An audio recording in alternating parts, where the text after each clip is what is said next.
official report. I remind colleagues that typewritten text must be submitted electronically no later than 4 hours after the list of speakers is interrupted.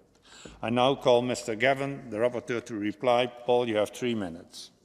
Thank you very much, Mr. President. I regret I have to begin with an urgent update that I have received just in the last 20 minutes from the EU Monitoring Commission at the Lachin corridor. And they confirm that this afternoon Azerbaijan have installed concrete blocks, obstacles of approximately knee height across both lines of the road, so it is not possible to pass on the road by vehicle. They installed them behind the permanent Azerbaijan checkpoint, the green tent. On a day when we're debating this issue, to hear that news is frankly incredibly depressing.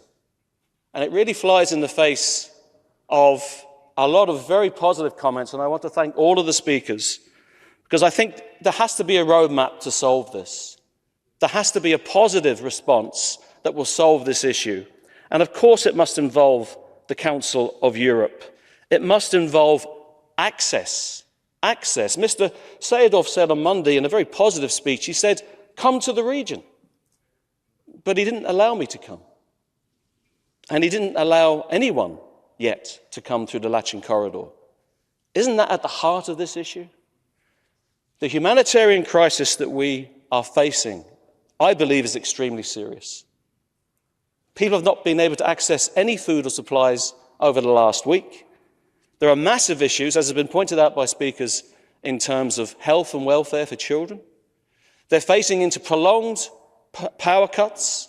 They're facing into a winter that, frankly, I can't see how they can manage.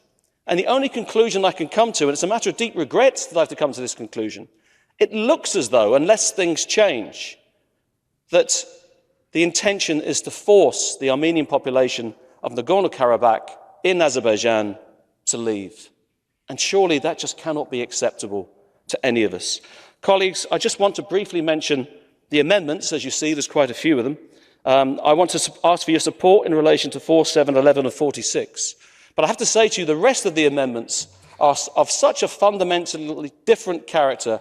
If they're passed, they will change the nature of this report entirely. So if they are passed, in those circumstances, I'll actually call on you to vote against the report.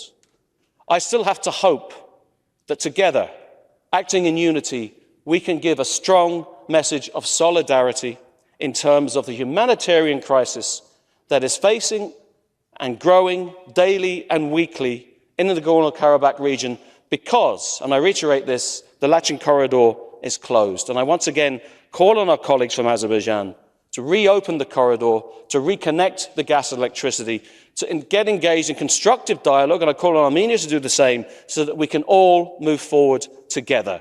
Please support the report. Please reject these amendments that are going to fundamentally change the character of what I've written. Thank you. Thank you, Mr. Rapporteur.